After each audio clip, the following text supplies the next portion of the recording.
Okay students, हमारा next topic है electric dipole. क्या होता है electric dipole? A combination of two equal and opposite charges placed at short distance. मतलब दो इक्वल और अपोजिट चार्ज है, मान लेते हैं प्लस क्यू चार्ज है माइनस क्यू चार्ज है, और दोनों चार्ज को बहुत पास पास में रख देते हैं अपन, तो इस कॉम्बिनेशन को बोलते हैं इलेक्ट्रिक डाइपोल। ओके, दो इक्वल और अपोजिट चार्ज अगर पास पास में हैं तो इस कॉम्बिनेशन को क्या बोलेंगे? Electric dipole. जैसे कि आप डायग्राम में देख सकते हैं, ये प्लस क्यू चार्ज है माइनस क्यू चार्ज है, दोनों के बीच का डिस्टेंस बहुत कम होना चाहिए। मैं डायग्राम में थोड़ा ज़्यादा बता दिया हूँ। इस कॉम्बिनेशन को हम क्या बोलेंगे? ये इलेक्ट्रिक डाइपोल है। ओके, और जैसे हम लोग एग्जाम्पल देख सकते हैं केमिस्ट्री में, आप लोग HCl पढ़े होगे, H प्लस होता है, Cl माइनस होता है, तो दो इक्वल और अपोजिट चार्ज है, ये एक इलेक्ट्रिक डाइपोल बनाएगा। वैसे ही NaCl, Na plus Cl minus, ये भी क्या बनाएगा? एक इलेक्ट्रिक डाइपोल। सो आप लोग इसको नोट कर सकते हो, फिर अपन आगे देखते हैं। ओके, तो अभी हम लोग देखें इलेक्ट्रिक डाइपोल क्या होता है। क्या होता है इलेक्ट्रिक डाइपोल? दो इक्वल और अपोजिट चार्ज के सिस्टम को हम बोलते हैं इलेक्ट्रिक डाइपोल। दो इक्वल और अपोजिट चार्ज के सिस्टम को हम बोलते हैं इलेक्ट्रिक डाइपोल। अब सवाल ये है, इस इलेक्ट्रिक डाइपोल की वैल्यू कितनी होगी और इस इलेक्ट्रिक डाइपोल का डायरेक्शन क्या होगा? तो इसकी वैल्यू और डायरेक्शन कौन बताता है? Dipole moment. डाइपोल मोमेंट को P से डिनोट करते हैं, और ये हमको क्या बताएगा? इलेक्ट्रिक डाइपोल की वैल्यू और उसका डायरेक्शन। तो पहला चीज, ये एक वेक्टर क्वांटिटी है। डाइपोल मोमेंट कैसी क्वांटिटी है? वेक्टर क्वांटिटी है। वेक्टर क्वांटिटी है तो इसकी वैल्यू भी होगी और उसका डायरेक्शन भी होगा। वैल्यू कितनी होती है? ध्यान से, प्लस क्यू चार्ज है माइनस क्यू चार्ज है, और दोनों के बीच का डिस्टेंस कितना है? 12 इसलिए लिया हूँ ताकि आने वाला कैलकुलेशन आसान हो जाए। सो दो चार्ज हैं, दोनों के बीच का डिस्टेंस 12 है। अब इस डाइपोल मोमेंट की वैल्यू कितनी होगी? कोई भी एक चार्ज ले लो, प्लस ले लो या माइनस ले लो, कोई भी एक चार्ज ले लो, उसका मैग्नीट्यूड रखना है। कोई भी एक चार्ज का मैग्नीट्यूड इनटू दोनों के बीच का डिस्टेंस, ये होता है डाइपोल मोमेंट की वैल्यू। दूसरा इसका डायरेक्शन, तो डायरेक्शन होता है निगेटिव टू पॉजिटिव, मतलब निगेटिव चार्ज से पॉजिटिव चार्ज के तरफ होगा इसका डायरेक्शन। जैसे कि ये प्लस क्यू चार्ज है, ये माइनस क्यू चार्ज है, तो डाइपोल मोमेंट का डायरेक्शन क्या होगा? निगेटिव से पॉजिटिव, मतलब ये होगा डाइपोल मोमेंट का डायरेक्शन। ओके, आप लोग इसको नोट करो, फिर अपन आगे बढ़ते हैं। ओके स्टूडेंट्स, अब हम लोगों को इलेक्ट्रिक डाइपोल के कारण इलेक्ट्रिक फील्ड देखनी है। ठीक है, इलेक्ट्रिक डाइपोल के कारण इलेक्ट्रिक फील्ड देखनी है, क्योंकि इलेक्ट्रिक डाइपोल में चार्जेस होते हैं और वो चार्ज इलेक्ट्रिक फील्ड बनाएंगे। सो डाइपोल के कारण इलेक्ट्रिक फील्ड देखनी है तीन जगह में। कौन कौन से जगह में? पहला एक्सियल पोजीशन, दूसरा ब्रॉड साइड ऑन पोजीशन, तीसरा एनी पोजीशन। ये तीन पोजीशन क्या है ये मैं आपको समझाता हूँ फिगर से, ध्यान से समझना। Minus Q charge plus Q charge, दोनों के बीच का डिस्टेंस है 12 इसलिए लेते हैं ताकि कैलकुलेशन इजी हो जाए। ठीक है, अब दोनों चार्जेस को ज्वाइन करने वाला लाइन दिख रहा है, ये वाला, इसको हम लोग बोलेंगे एक्सियल लाइन। दोनों चार्जेस को ज्वाइन करने वाले लाइन को क्या बोलेंगे? Axial line. और अगर एक्सियल लाइन में कोई पॉइंट है तो मैं बोलूँगा एक्सियल पोजीशन। एक्सियल लाइन में कोई पॉइंट है तो अपन क्या बोलेंगे? Axial position. तो एक्सियल पोजीशन पे इलेक्ट्रिक फील्ड देखनी है, पहला। दूसरा, इक्विटोरियल क्या होता है? ये दोनों चार्ज है, दोनों चार्ज के बीच वाला पॉइंट है ये वाला। तो ऐसा लाइन, ये वाला लाइन दिख रहा है, ऐसा लाइन जो दोनों चार्जेस के सेंटर से पास हो और एक्सियल के परपेंडिकुलर हो। ये वाला लाइन जो दिख रहा है, ये एक्सियल लाइन के परपेंडिकुलर है। इस लाइन को हम लोग क्या बोलेंगे? Equatorial line. और अगर इक्विटोरियल लाइन में कोई पॉइंट है तो मैं बोलूँगा इक्विटोरियल पोजीशन। सो इक्विटोरियल पोजीशन पे इलेक्ट्रिक फील्ड निकालनी है, ये दूसरा। तीसरा, एनी पोजीशन। एनी पोजीशन मतलब अगर कोई पॉइंट ना तो एक्सियल में है ना इक्विटोरियल में है, तो मैं उसको क्या बोलूँगा? Any position. सो इन तीन जगह में हमको इलेक्ट्रिक फील्ड कैलकुलेट करना है। आप लोग इसको नोट करो, फिर अपन आगे बढ़ते हैं। ओके स्टूडेंट्स, हमारा नेक्स्ट टॉपिक है calculation of electric field in axial position. Axial position पे हमको इलेक्ट्रिक फील्ड निकालना है। मैं आपको पहले भी बताया था 3 पोजीशन पे निकालने हैं, ठीक है। तीनों में से पहला पोजीशन कौन सा है? एक्सियल। सो इस पोजीशन पे इलेक्ट्रिक फील्ड निकालना है। ध्यान से इसको समझना। 2 चार्जेस हैं हमारे पास, -q और +q। दोनों के बीच का डिस्टेंस कितना है? 12। पहले तो आप ये बताओ, ये एक डाइपोल बना रहे हैं, इस डाइपोल का डायरेक्शन किधर होगा? डाइपोल का डायरेक्शन होता है negative to positive. So negative to positive, ये है डाइपोल का डायरेक्शन। ओके, अब हमको एक्सियल पोजीशन पे इलेक्ट्रिक फील्ड निकालना है। एक्सियल पोजीशन क्या है? ये वाला, ये लाइन है एक्सियल पोजीशन, इसमें हमको इलेक्ट्रिक फील्ड निकालना है। अब यहाँ पर 3 जगह बन रहा है। या तो पॉइंट जो है वो दोनों चार्ज के बीच में आएगा, या तो राइट में आएगा, या तो लेफ्ट में आएगा। पॉइंट जो है हमारा वो दोनों के बीच में आ सकता है, या राइट में आ सकता है, या लेफ्ट में आ सकता है।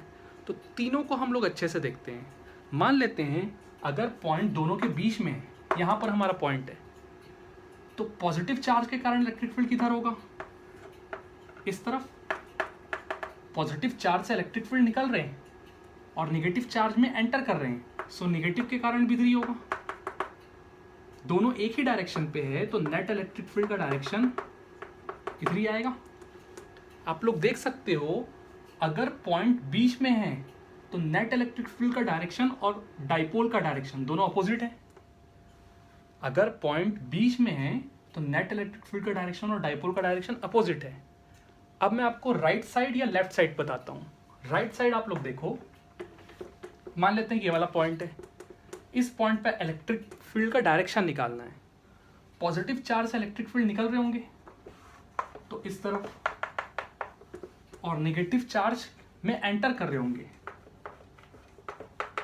तो इस तरफ। ओके, ये दोनों में कौन बड़ा होगा? आप लोग सोचो, पॉजिटिव चार्ज के कारण इलेक्ट्रिक फील्ड, नेगेटिव चार्ज के कारण इलेक्ट्रिक फील्ड, दोनों में बड़ा कौन होगा?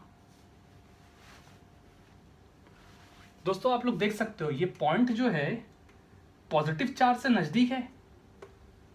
पॉइंट पॉजिटिव चार्ज से नजदीक है, मतलब पॉजिटिव के कारण इलेक्ट्रिक फील्ड ज़्यादा होगा, क्योंकि डिस्टेंस कम है तो इलेक्ट्रिक फील्ड ज़्यादा होगा।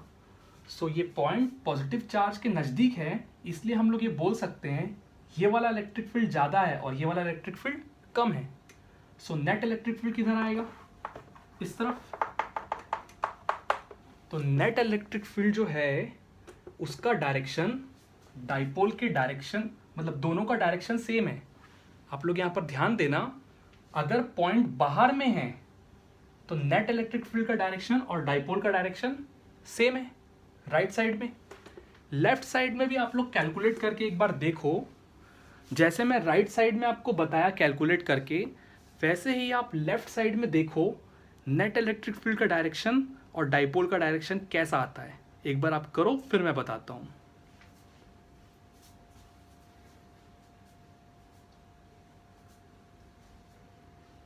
ओके स्टूडेंट्स, तो देखते हैं हम लोग लेफ्ट साइड में क्या हो रहा है, नेट इलेक्ट्रिक फील्ड का डायरेक्शन और डाइपोल का डायरेक्शन। जैसे कि ये पॉइंट है, ठीक है, नेगेटिव चार्ज के कारण इलेक्ट्रिक फील्ड किधर होगा? नेगेटिव चार्ज के तरफ होता है इलेक्ट्रिक फील्ड, और पॉजिटिव चार्ज से निकलता है, सो पॉजिटिव चार्ज के कारण इधर होगा। दोनों में कौन बड़ा होगा? ये जो पॉइंट है ये नेगेटिव चार्ज के नजदीक है। नेगेटिव चार्ज के नजदीक है मतलब नेगेटिव वाला इलेक्ट्रिक फील्ड ज्यादा होगा, मतलब ये वाला इलेक्ट्रिक फील्ड ज्यादा है और ये वाला कम है।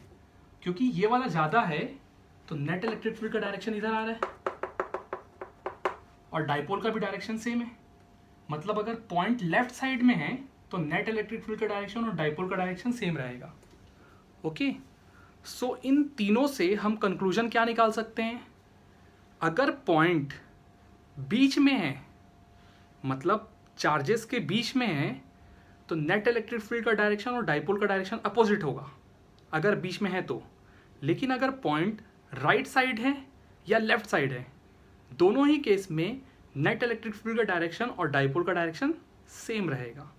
आप लोग इस फिगर को नोट करो और नोट में एक पॉइंट जरूर लिख लेना कि अगर पॉइंट चार्जेस के बीच में है तो नेट इलेक्ट्रिक फील्ड का डायरेक्शन और डाइपोल का डायरेक्शन सेम होगा, और अगर लेफ्ट या राइट में है, सॉरी बीच में है तो अपोजिट होगा, और लेफ्ट या राइट में है तो नेट इलेक्ट्रिक फील्ड का डायरेक्शन और डाइपोल का डायरेक्शन सेम होगा।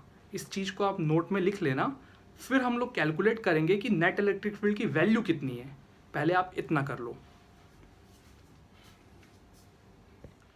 ओके स्टूडेंट्स, तो हम लोग एक्सियल पोजीशन पे इलेक्ट्रिक फील्ड का डायरेक्शन देख चुके हैं, ठीक है। अगर पॉइंट चार्ज के लेफ्ट साइड में है या राइट साइड में है तो इलेक्ट्रिक फील्ड का डायरेक्शन और डाइपोल का डायरेक्शन सेम रहता है, और अगर पॉइंट चार्जेस के बीच में है तो इलेक्ट्रिक फील्ड का डायरेक्शन और डाइपोल का डायरेक्शन अपोजिट होता है। ये हम लोग देख चुके हैं। अब हमको इलेक्ट्रिक फील्ड की वैल्यू कितनी है ये हमको देखनी है, ठीक है। ध्यान से देखना। मान लेते हैं दो चार्ज है, minus Q charge plus Q charge, दोनों के बीच का डिस्टेंस कितना है 2L, और ये पॉइंट है। हम लोग डाइपोल में जब भी डिस्टेंस नापेंगे वो डाइपोल के सेंटर से नापेंगे।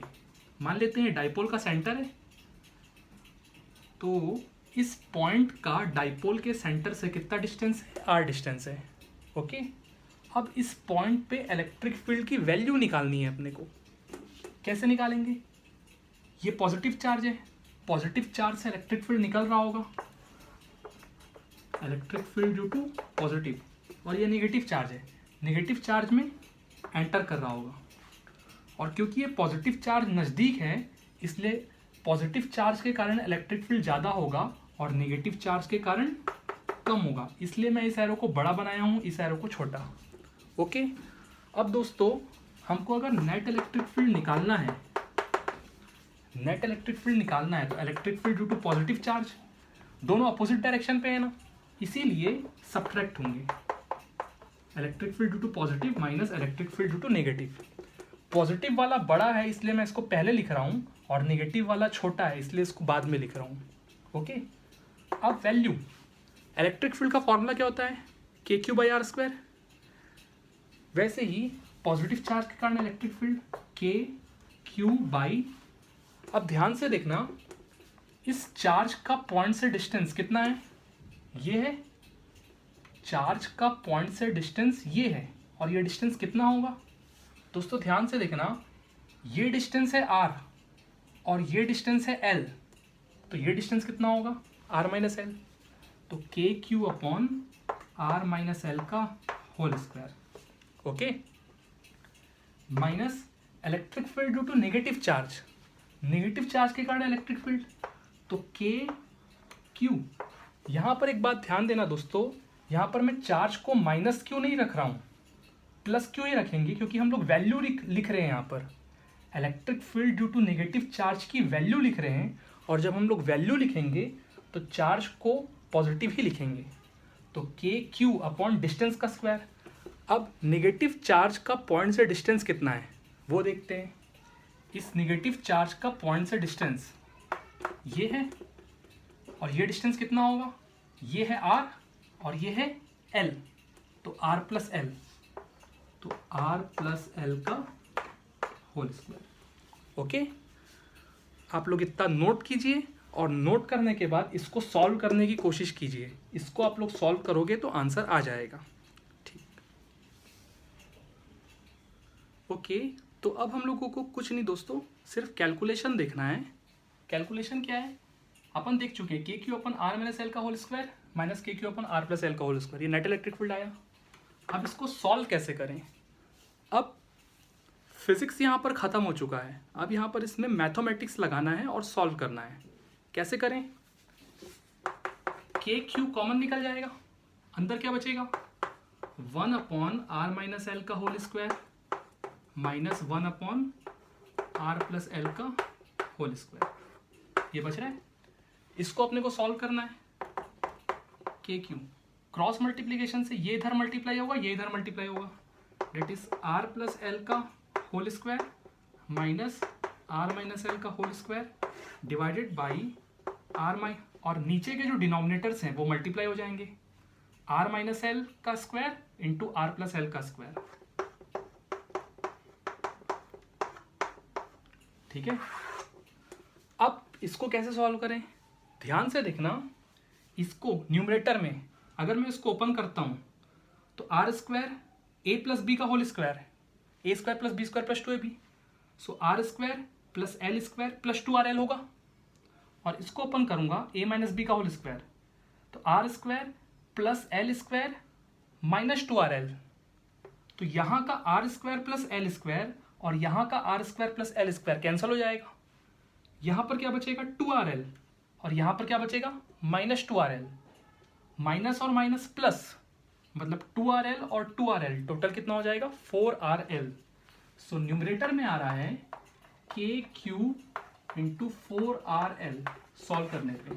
ठीक है, और डिनोमिनेटर में a माइनस बी का whole square into A plus B का होल स्क्वायर। इसको मैं ऐसे लिख सकता हूं क्या, r minus L into R plus L का होल स्क्वायर, क्योंकि इसका भी स्क्वायर और इसका भी स्क्वायर है, तो r minus L into R plus L का होल स्क्वायर। ठीक है, अब क्या कर रहा हूं मैं, ध्यान से देखना। इस 4 को 2 इंटू 2 लिखा जा सकता है, 4 को 2 इंटू 2 लिखा जा सकता है। तो मैं न्यूमरेटर को थोड़ा सा रीअरेंज करके लिख रहा हूं, न्यूमरेटर को रीअरेंज करके लिख रहा हूं 2k into 2ql r।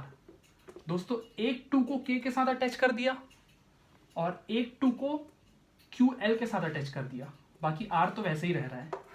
Divided by a minus B into A plus B क्या होता है A square minus B square. So R minus L into R plus L कितना होगा R square minus L square का whole square. Okay, अब ध्यान से देखो दोस्तों, ये क्या चीज है 2ql, कुछ होता है क्या 2ql क्या होता है, डाइपोल मोमेंट। डाइपोल मोमेंट की वैल्यू होती है ना 2 इंटू क्यू इंटू एल। सो ये 2ql तो डाइपोल मोमेंट है, इसकी जगह अपन क्या लिख सकते हैं p। तो फाइनल आंसर होगा 2kpr upon R square minus L square का होल स्क्वायर। ये हमारा फाइनल आंसर होगा। ओके दोस्तों, आप लोग नोट कीजिए, फिर अपन डिस्कस करते हैं। ओके स्टूडेंट्स, अब हम लोगों को इसमें स्पेशल केस देखना है for short dipole. Short dipole मतलब डाइपोल बहुत छोटा है और पॉइंट जो है वो डाइपोल से बहुत दूर है। शॉर्ट डाइपोल मतलब डाइपोल बहुत छोटा है और पॉइंट डाइपोल से बहुत दूर है। उस केस में नेट इलेक्ट्रिक फील्ड का फॉर्मूला कैसे मॉडिफाई होगा ये हमको देखना है। ठीक है, तो शॉर्ट डाइपोल मतलब आर बहुत बड़ा है। आर क्या होता है, पॉइंट का डाइपोल से डिस्टेंस। और मैं बताया शॉर्ट डाइपोल मतलब डाइपोल छोटा है और पॉइंट डाइपोल से बहुत दूर में है।